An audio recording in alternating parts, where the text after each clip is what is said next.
Friends,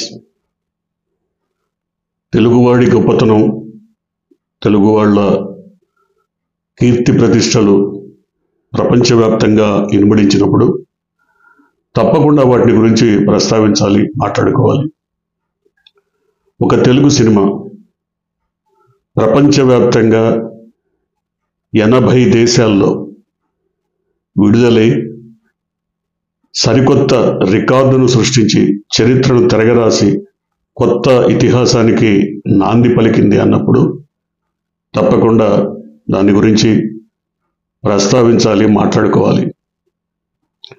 Telugu సినిమాకు కీర్తి ప్రతిష్టలు తీసుకొస్తున్న నటులు, నటీనట వర్గం, దర్శకులు, నిర్మాతలు వీరందరికీ కూడా అభినందనలు తెలపాలి.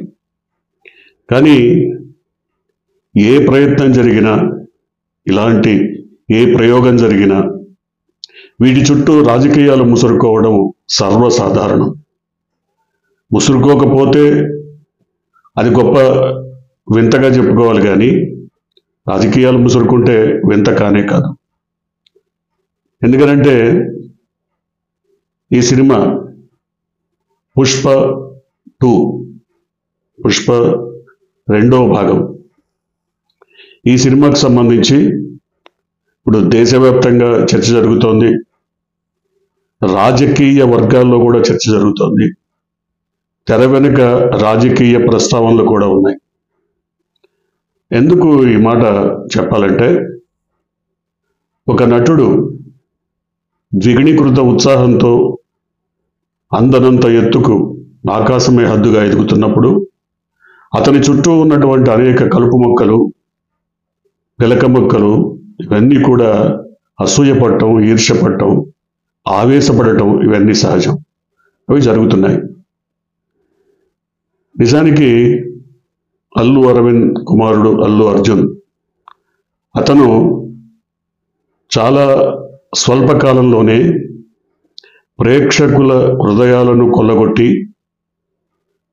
అంతకు ముందున్న రికార్డులను తిరగరాస్తూ సరికొత్త చరిత్ర సృష్టించడానికి ప్రయత్నాలు చేస్తున్నాడు. ఇందుకు ఉపయోగపడ్డ అంశాలు 2.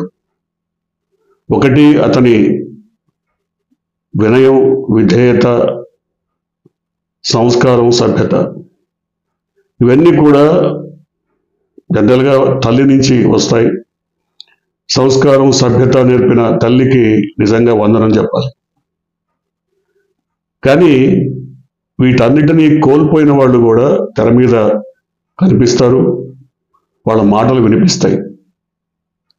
ఆయన తన చుట్టూ జరుగుతున్నటువంటి రాజకీయాలను పట్టించుకోకుండా, తనపై వస్తున్నటువంటి విమర్శల దాడిని ఎక్కడా లెక్క చేయకుండా, తనకు తానుగా ఎదగడం కోసం నిరంతరం అహరహం శ్రమించి తనకంటూ ఒక చరిత్రను, కొత్త రికార్డును సృష్టించిన మాట వాస్తవం. ఎందుకనంటే అంతకు ముందున్నటువంటి సినిమా రికార్డుల్లో నమోదైనటువంటి అన్ని అంశాలను బద్దలుకొట్టి పుష్ప 2 ఇప్పుడు సరికొత్త ఇతిహాసాన్ని లిఖించింది.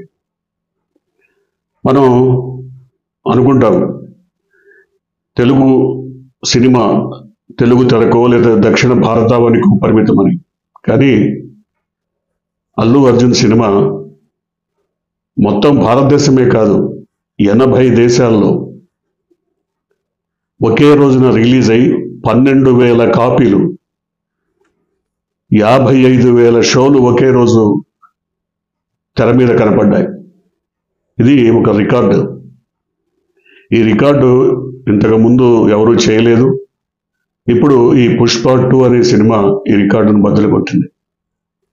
అంటే ఈ రికార్డు నమోదు చేసిన తర్వాత ఆయన స్టామినా ఏంటో తెలిసిన ప్రేక్షక లోకం, అభిమానులు మాత్రం జయజయలు పలుకుతున్నారు. కానీ విమర్శకులు, కువిమర్శకులు, కుటుంబానికి చెందిన కొందరు ఆయన ఎదుగుదలను సహించలేకపోతున్నారు. గత కొంతకాలంగా ఆయన ఈ సినిమా నేపథ్యానికి సంబంధించి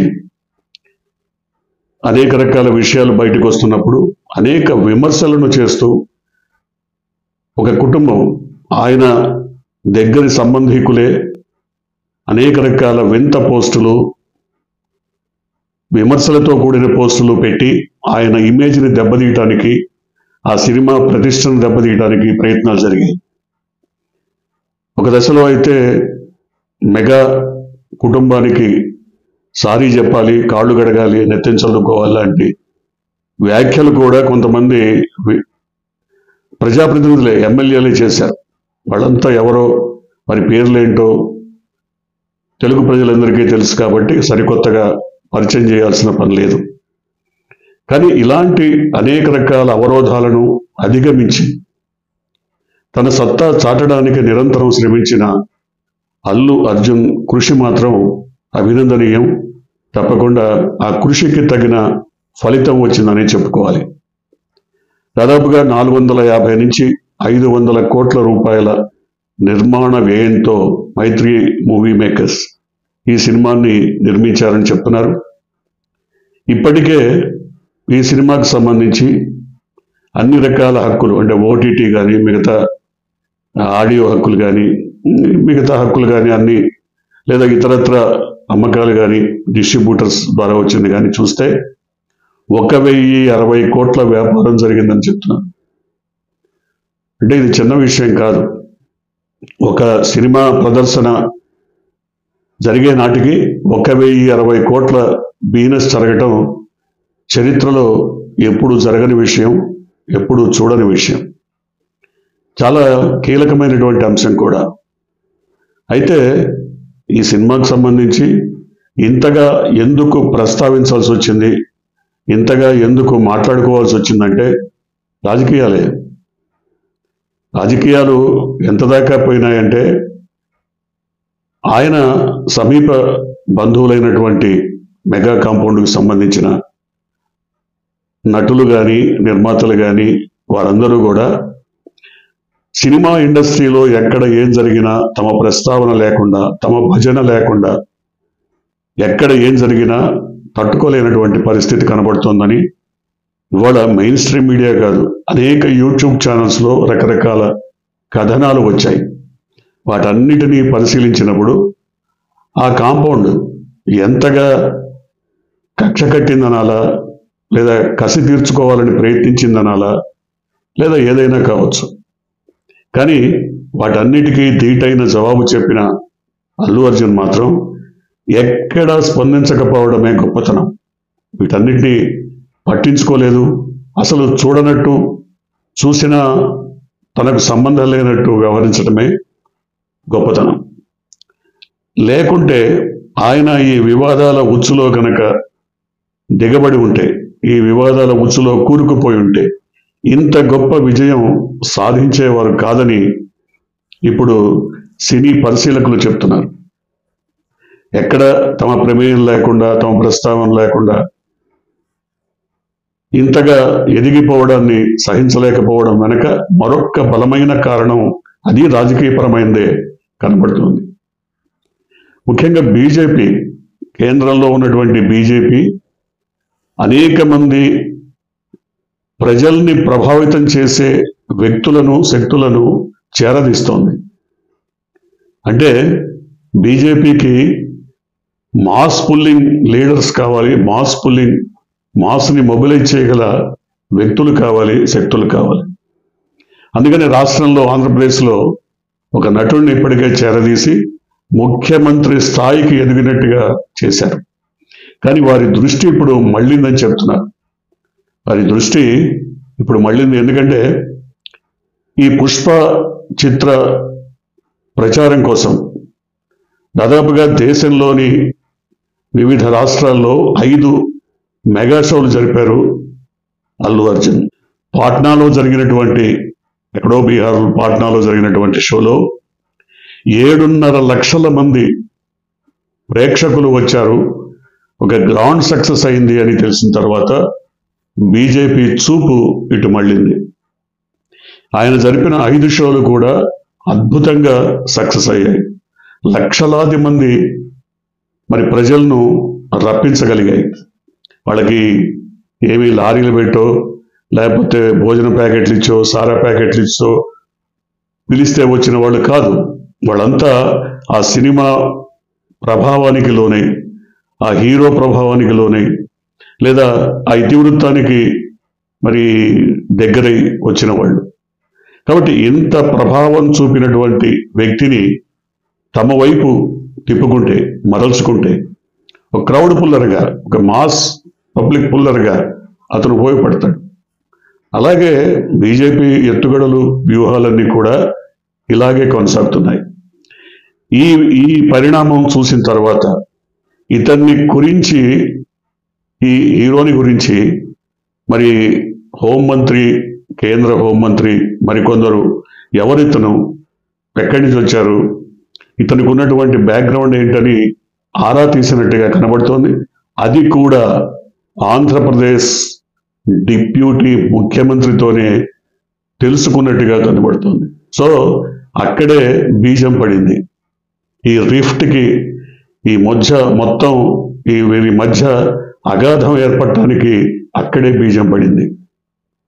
సో రేపొద్దున ఒకవేళ బీజేపీ ఇలాంటి వ్యక్తులను చేరదీసి, క్రౌడ్ పుల్లర్స్ని లేదా ఒక పబ్లిక్ ఆకట్టుకోగలటువంటి హీరోల్ని చేరదీసి వారికి ఏదైనా బాధ్యతలు అప్పగించాలి అని భావిస్తే తప్పకుండా అందులో ముందు వరుసలో అల్లు అర్జున్ ఉంటారు. ఆయన వెళ్తారా వెళ్ళరా అన్నది తర్వాత విషయం. ఇందుకు ఇంకో ఉదాహరణ కూడా చెప్తున్నారు.